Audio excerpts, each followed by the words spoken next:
La clase pasada entonces habíamos estudiado la ley de Ohm. Yo les había dicho también brevemente porque se llama ley y no teorema. Y esta nos dice cuál es la relación entre la corriente que corre por un conductor y el potencial que existe, la diferencia de potencial que existe entre los extremos, y qué tan fácil le va a ser a la corriente pasar entonces de un extremo al otro del conductor. Y podemos ver aquí la descripción de esta imagen que aparece en el texto. Dice, encontramos la relación entre la intensidad de la corriente sobre un conductor metálico de sección transversal constante A, que ustedes se lo pueden imaginar como un cilindro recto. Sección transversal constante quiere decir que tiene la misma área a lo largo de todo su largo. Que aplica a sus extremos una diferencia de potencial V a B, que es la que aparece acá. La experiencia, y por esto se llama ley, porque esto fue algo que se midió, muestra que la corriente que circula en un alambre metálico es proporcional a la diferencia de potencial. Que quiere decir que mientras más diferencia de potencial hay, más corriente va a haber. Porque recuerden que la diferencia de potencial estaba relacionada con la energía que podía adquirir una carga entre esta diferencia de potencial, y si hay mayor diferencia de potencial, entonces una carga va a poder moverse con más energía, lo que significa que se va a mover más rápido y por lo tanto va a haber más cargas que van a poder ocupar su espacio, y más carga significa más corriente. Por ejemplo, si a un alambre metálico se le conecta una batería de 6 volts, la corriente en él será el doble de la que circularía si estuviera conectada a una batería de 3 volts, porque cada electrón entonces va a ir con más energía. La diferencia de potencial habla de la energía independiente de cada uno de los electrones, y al ir con más energía se va a mover más rápido y por lo tanto va a darle más espacio a que se muevan más electrones. Y esos más electrones significan más corriente. Recuerden que esa es la relación entre esos dos conceptos.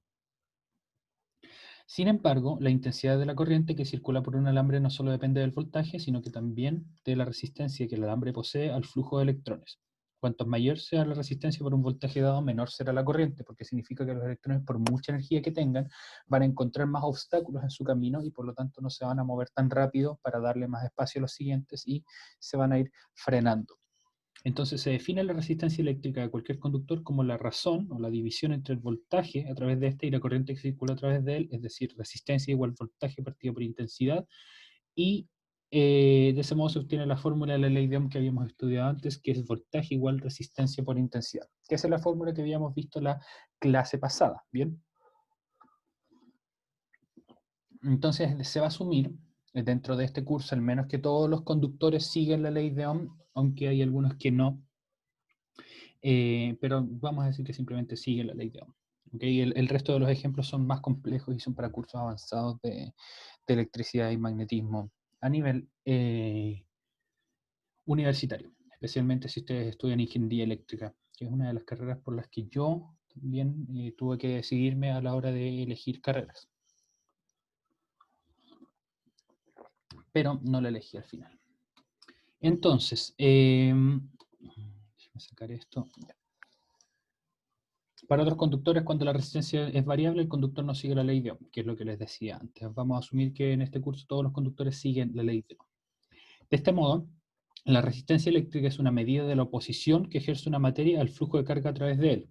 Mayor resistencia significa mayor oposición al flujo de carga. Por ejemplo, un aislante eléctrico tiene una resistencia muy alta porque impide que pase la corriente a través de él.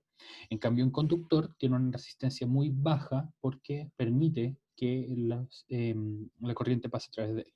La unidad de la resistencia, como nos dice esta fórmula, es la unidad del voltaje, que es volt, dividido por la unidad de la intensidad de corriente, que es el ampere. O sea que la unidad de resistencia es volt partido por ampere, pero eso le lleva otro nombre, que es el ohm. Y que se representa no por alguna letra que usamos en el abecedario que usamos en este momento, sino que se usa con una letra del alfabeto griego que es la omega, que está acá. Que para quienes les gusta Dark se pueden imaginar que omega es la última letra del alfabeto griego, siendo alfa la primera. Bien, bien. Entonces, esto no lo vamos a saltar. Vamos a hacer algunos ejercicios interesantes acá.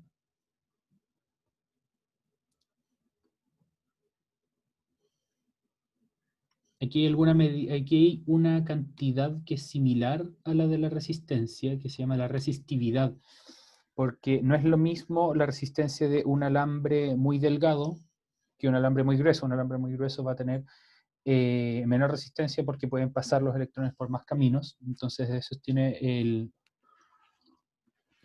de eso se encarga otro concepto que se llama resistividad, que no vamos a ver en mucho detalle, pero que quienes tengan interés lo pueden revisar por acá. Pero nos dice básicamente de otra manera qué tan resistente es un material a que pase la corriente. Y aquí podemos ver las resistividades de distintos materiales. Ustedes se dan cuenta que los conductores tienen una muy baja resistividad comparado con los aislantes, como estos que están acá. La madera es un muy buen aislante térmico. El vidrio también, perdón, eléctrico, el vidrio, el teflón son buenos aislantes térmicos. Como pueden ver ustedes aquí, esos tienen números muy, muy grandes de resistividad comparados con los otros que son mucho más chicos, números mucho menores que uno, porque tienen exponentes negativos acá. Entonces, aquí vemos que los que tienen menor resistividad son la plata y el cobre, y ustedes se pueden imaginar por qué es que usamos cables de cobre y no de plata nuestro, en nuestro cableado. Bien, sería muy caro hacerlo de plata. ¿Por qué la madera es un aislante? Porque, bueno, viéndolo en los números, porque tiene una resistividad muy alta y por lo tanto le va a costar que pasen electrones a través de ella. Pero el motivo físico es porque el tipo de enlace, no enlaces atómicos, sino que enlaces moleculares dentro de la madera no permite que haya muchos electrones libres. En cambio, en los metales sí hay muchos electrones libres y por lo tanto se pueden mover fácilmente, así que por lo mismo son buenos conductores.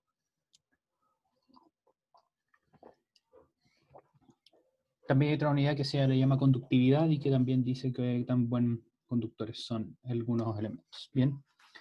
Aquí hay una pregunta. Profe, la goma sería aislante, ¿verdad? Es lo más probable. ¿Cuánta resistencia tiene? Depende nuevamente del tamaño de la goma y todo eso. No aparece aquí dentro de los materiales, pero sí. En general, cualquier cosa que es metálica tiene una muy una muy baja resistividad y por lo tanto puede conducir electricidad muy rápidamente. ¿Qué otras cosas son buenos aislantes? El aceite, por ejemplo, porque no es polar, no tiene muchos iones. El agua, por otro lado, puede ser un muy buen aislante, puede ser un muy buen conductor, sobre todo si tiene cosas disueltas. Porque químicamente, como el agua disuelve las cosas, el agua, al ser una molécula polar, recuerden que el momento dipolar del agua hace que las cargas positivas se acumulen en los hidrógenos, porque el oxígeno tiende a robarse un poco los electrones. Eso hace que algunos elementos se disocien.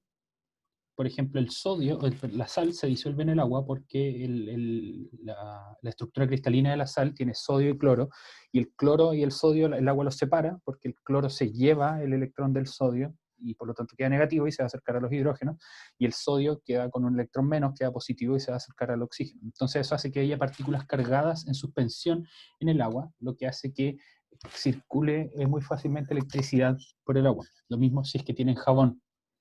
Vamos a ver un video de eso en un momentito más. Y el último concepto que se le va a unir a esto, y después de esto vamos a hacer algunos ejercicios, es el de energía y potencia en circuitos eléctricos. Bien. Que luego de esto vamos a poder pasar a ver circuitería de una manera bien interesante. Cualquier aparato eléctrico que ustedes accionen, por ejemplo una ampolleta, aquí también un televisor, se enciende luego de presionar el interruptor. ¿Por qué ocurre esto? Un circuito eléctrico, bueno, de hecho cualquier circuito, es ¿cómo decirlo? Una serie de conexiones a través de los cuales puede correr algo. En este caso, un circuito eléctrico significa que va a correr electricidad. Y un circuito eléctrico es un medio para transportar energía de un medio a otro. ¿Ok? Entonces, por ejemplo, ustedes enchufan un computador a la muralla y se transmite energía eléctrica del enchufe está el computador, y el computador hace muchas cosas, lo transforma en energía lumínica en la pantalla, energía mecánica para mover el disco duro, entre otras cosas. Perdón, la aguja que lee el disco duro y el disco duro. Cuando las partículas cargadas se desplazan dentro de un circuito, se transfiere energía potencial eléctrica desde una fuente, una batería, o un generador, a un dispositivo en el que dicha energía se almacena o se convierte en otra forma. Es lo que les comentaba recién. Por ejemplo, en energía sonora en un aparato de sonido, en calor si se trata de un tostador, o en luz si se trata de una ampolleta eléctrica. ¿Okay? Muchas de estas son distintas formas de energía mecánica, o sea, energía del movimiento. Entonces podemos estimar la energía que se transforma en un dispositivo eléctrico y si tiene alguna relación entre el voltaje, la potencia eléctrica y la corriente. Y efectivamente eso ocurre. Bien, aquí hay toda una derivación matemática de qué es lo que está ocurriendo. Les dejo eso para quienes tengan un poco más de interés. Ustedes lo pueden ver, esta es la página 175 del libro, pero la fórmula al final que vamos a encontrar es esta de acá, que nos dice que la potencia en un circuito es igual al voltaje por la intensidad. Fíjense que antes teníamos una fórmula que era resistencia igual voltaje partido en intensidad. Ahora tenemos otra fórmula que es potencia, es voltaje por intensidad. Bien. Entonces, eso lo vamos a anotar en un momento con las similitudes y diferencias que hay en las fórmulas y qué significa justamente esto de la potencia. Bien. La potencia es una cantidad física que ustedes quizás, lo más probable es que no, lamentablemente, la hayan visto en segundo medio, que dice cuál es la energía que se está usando por unidad de tiempo. O sea, es energía dividida en tiempo y por lo tanto su unidad es joule partido por segundo y esa unidad se le da un nombre que es watt, que está acá. Bien. Y también se puede encontrar porque el voltaje es joule partido en coulomb y la intensidad de corriente es coulomb partido en segundo, se calzan los coulomb y queda joule partido en segundo. Bien, y esa es entonces la unidad de la potencia del Sistema Internacional de Medidas, el watt, y tiene distintas formas de representarla según lo que le da el problema, que eso es justamente lo que vamos a estudiar ahora. Bien, vamos a analizar entonces las fórmulas de alguna otra forma. Déjenme abrir la carpeta aquí del Google Drive para anotar esas fórmulas en donde estábamos anotando las fórmulas previas. Google Drive, clases.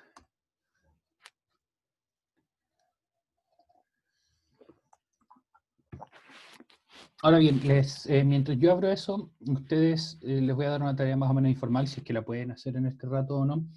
Buscar algún enchufe, aparato eléctrico, cargador, etcétera, que tengan a mano e intenten identificar en él cuál es la potencia a la que trabaja.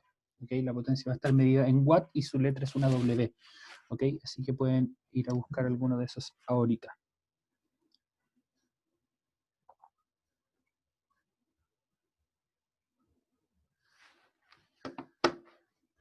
Clase cuarto medio. Física.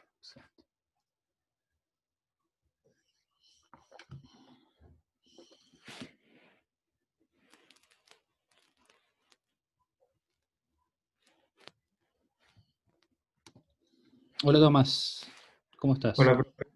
Mire, con respecto a lo que dijo, tengo Un momento, un no te escucho. alargador. Es un problema de mi lado. No digas nada todavía porque si no, no te voy a escuchar.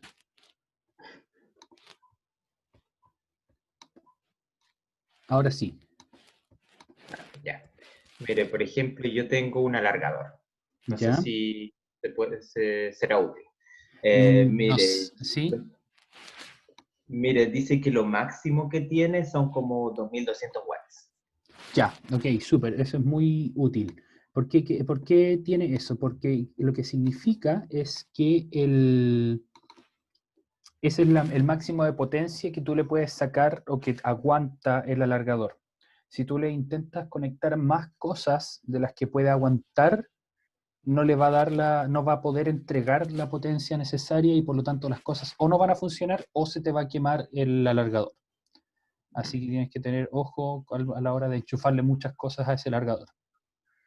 De todas maneras, 2400 watts es harto. ¿ok? Significa que le puedes enchufar, no sé, 3 microondas, algo así, más o menos. No me acuerdo cuánto es la potencia del microondas. Normalmente hacíamos ese ejercicio con los microondas en la clase. Voy a ver si es que puedo traer el mío de mi cocina. Pues, profe, en el caso este del alargador que tengo yo, tiene como 5 enchufes. O sea que se pueden conectar 5 dispositivos eléctricos. Claro, pero tienes que, como te decía, tener mucho ojo que las potencias de esos dispositivos no sean mayores que la que pueda aguantar el alargador. Ay. Bien, ya, súper. Entonces, teniendo en cuenta eso, aquí tenemos los apuntes en lo que estábamos estudiando previamente. Tenemos la ley de Ohm, algunos cálculos que habíamos hecho con la ley de Ohm, y vamos a anotar entonces la materia nueva. Introducimos el concepto de potencia eléctrica, que es una medida, perdón, de cuánta energía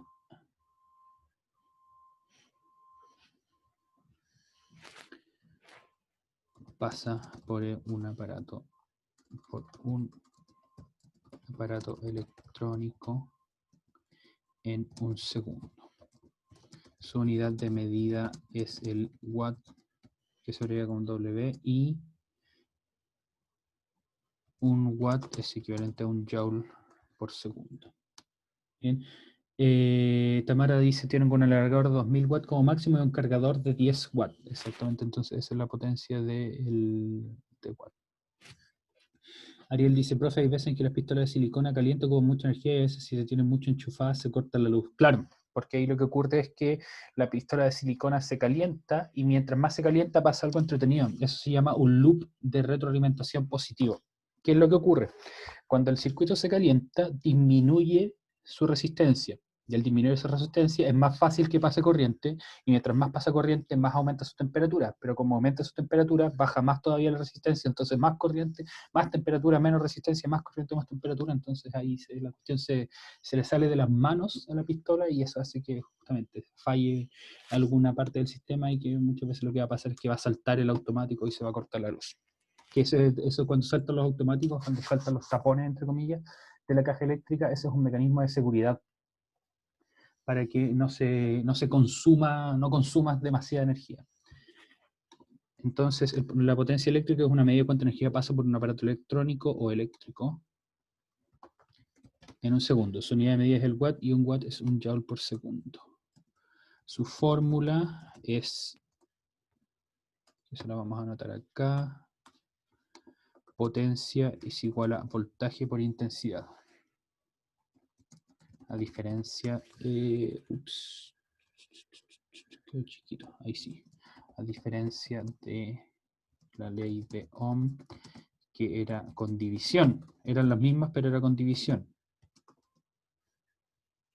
R es igual a V dividido en I. Esto permite escribir las fórmulas de distintas maneras.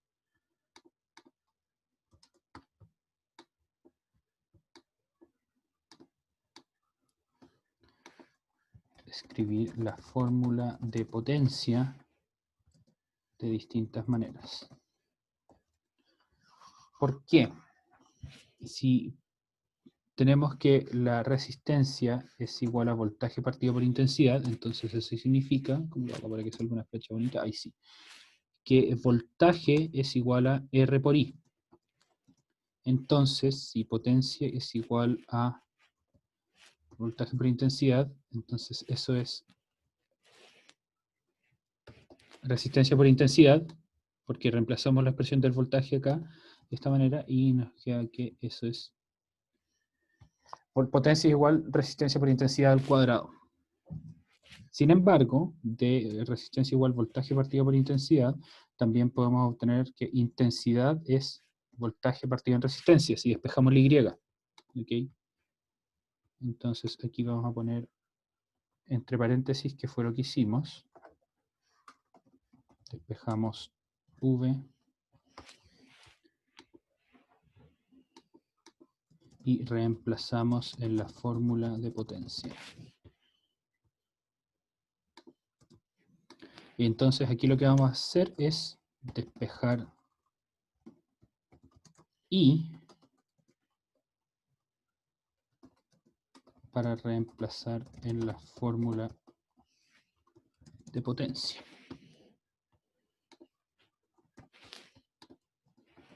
¿Qué significa eso entonces? Que dado que potencia igual voltaje por intensidad, eso va a ser igual a voltaje, perdón, por voltaje partido en resistencia, y eso va a ser igual a voltaje al cuadrado dividido en resistencia. Entonces tenemos tres fórmulas distintas para la potencia, todas equivalentes, y que ustedes deben determinar cuándo usar según lo que nos den en el problema a resolver.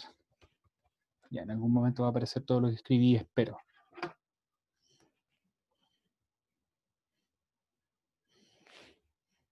Súper.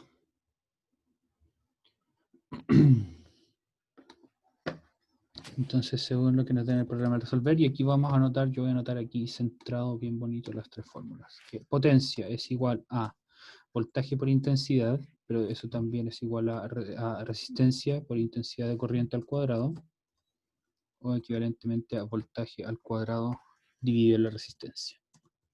¿Cuál usan? Como les dije, es completamente, queda completamente determinado por qué tenemos que resolver en el problema. Bien, pero antes de eso veamos algunos de los otros ejemplos que podamos encontrar en nuestros electrodomésticos. Bien, yo por aquí también tengo una pistola de silicona.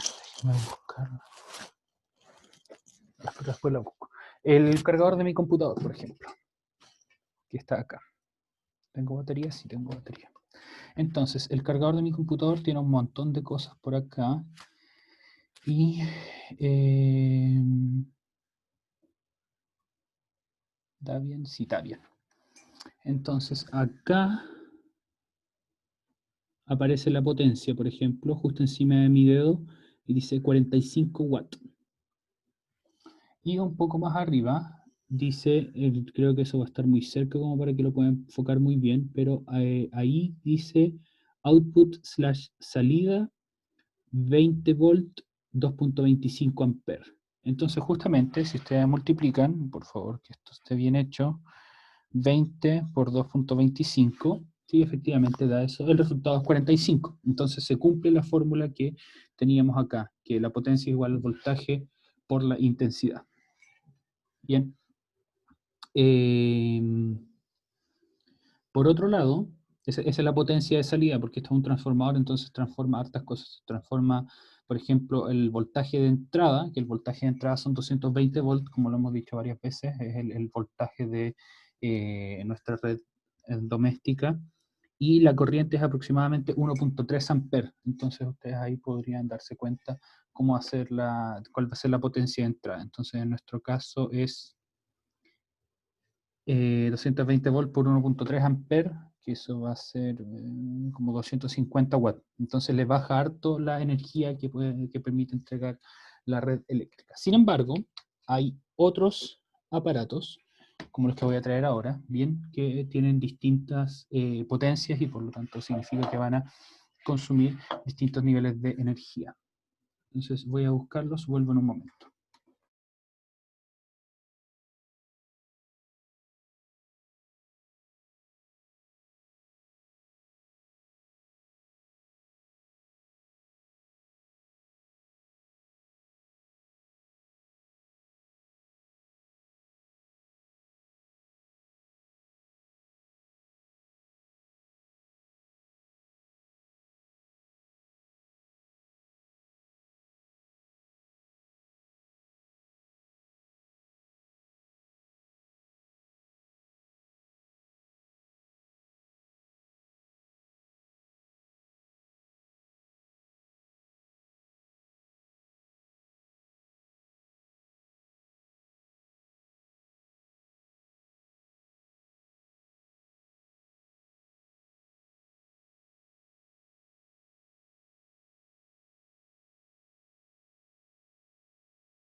Bien, traje entonces el microondas que tengo en mi cocina, que tendría que limpiar hace bastante tiempo, pero bueno.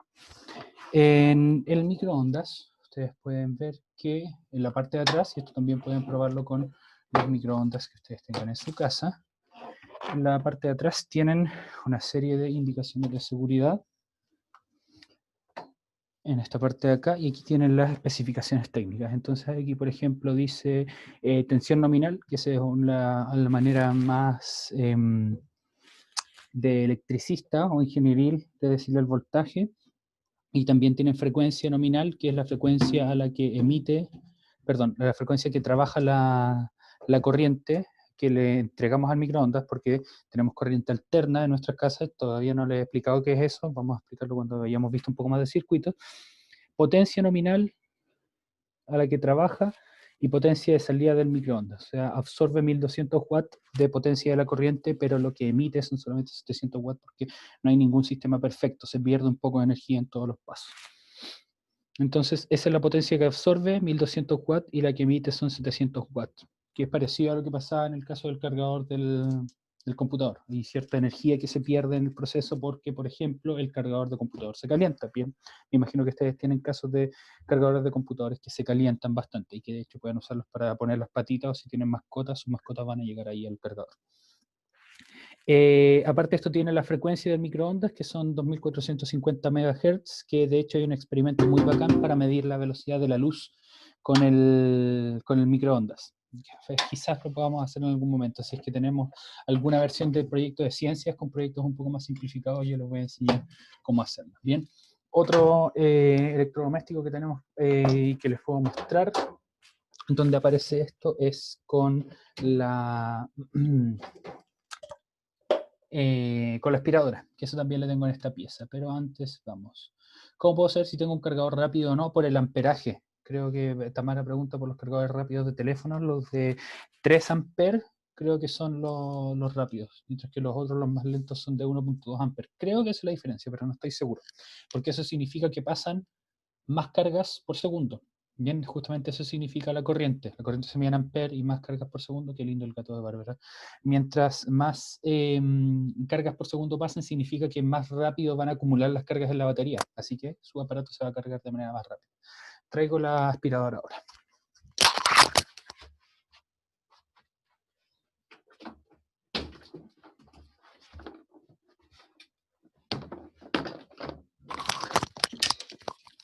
Entonces, en esta aspiradora tenemos la información en la parte de abajo, que nuevamente aquí tienen... grande, no voy a ver si es que lo estoy mostrando o no. Sí, ahí está. No puede estar muy iluminado, pero ahí también aparece la potencia, que son en este caso 1800 watts máximo, que eso quiere decir que cuando está andando a todo ritmo va a tener una potencia de 1800 watts. Entonces, habiendo dicho eso, me gustaría que ahora resuelvan algunos problemas. Ejercicios. Aquí vamos a anotar algunas cosillas. Un microondas conectado a la red doméstica, que son 220 volts, tiene una potencia, o consume en realidad una potencia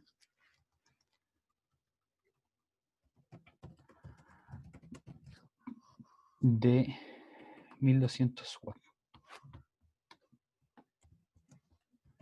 Calcule cuál es su resistencia y cuánta es la corriente que circula dentro de él.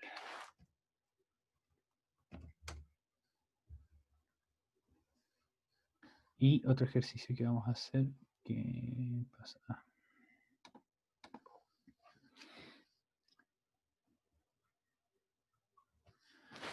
por un aparato eléctrico circula una corriente de 10 amperes cuando la diferencia de potencial es de 50 volts. Calcule su resistencia resistencia y su potencia. Bien, entonces esos son los ejercicios que ustedes tienen que hacer. Se los leo. Un microondas conectado a la red doméstica, que es de 220 volts, consume una potencia de 1200 watts. Calcula cuál es su resistencia y cuánta es la corriente que circula dentro de él. Podemos ponerlo de otra manera, ¿cuál es la intensidad de corriente? ¿Cuál es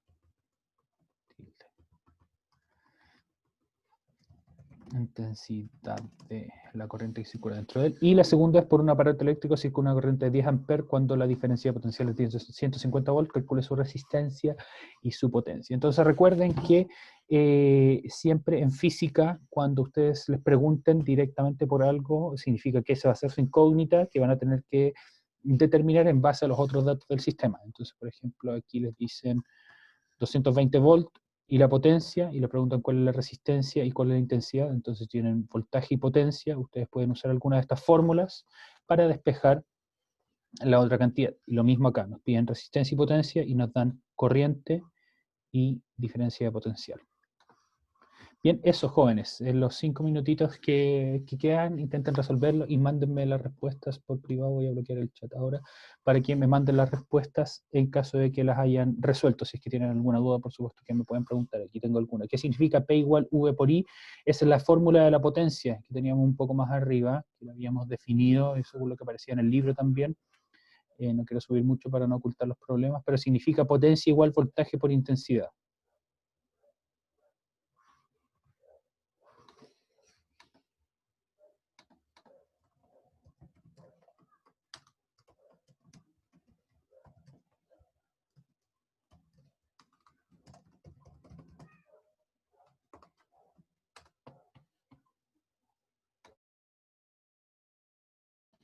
Por mientras que ustedes hacen eso, yo voy a dejar nuevamente el microondas a la cocina.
Voy a anotar aquí las respuestas para que ustedes vean que efectivamente hayan llegado al resultado correcto y la resolución la vamos a dejar para el comienzo de la siguiente clase.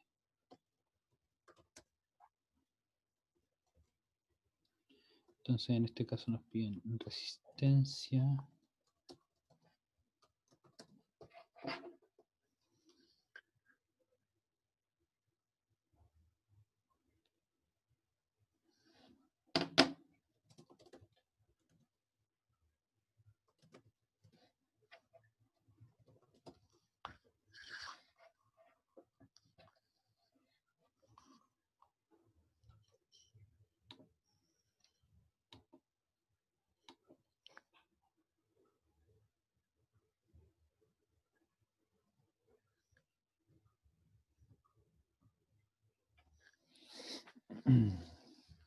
Bien, aparte de esto, entonces, en el video que vimos la semana pasada, que era el de Electroboom, que se llama Speed of Electrons, que yo les compartí, hacia el final del video, que ahora les voy a mandar el link, hay una breve mención a la potencia que ustedes pueden usar también para profundizar en esta materia. Lo voy a poner también aquí en el documento que estábamos editando, que está acá.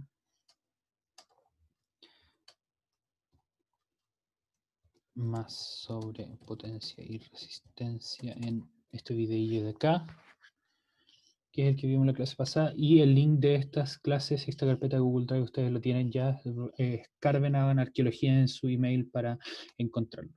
Bien, jóvenes, espero que los hayan podido responder bien. Mándenme alguna señal en el chat si es que efectivamente lo habían resuelto bien o mal. Vamos a comenzar, como les dije, la próxima clase para respondiéndolos y yo creo que ahí les vamos a dar algunos ejercicios que sí vamos a evaluar. ¿Ok? Ariel tenía 2 malas. Bueno, 50%, nada mal para partir. Muy bien, esos jóvenes, que estén muy bien, cuídense mucho. A la gente del electivo, entonces nos vemos más tardecito y si no, nos vemos mañana. Cuídense, que estén muy bien, aprovechen su día.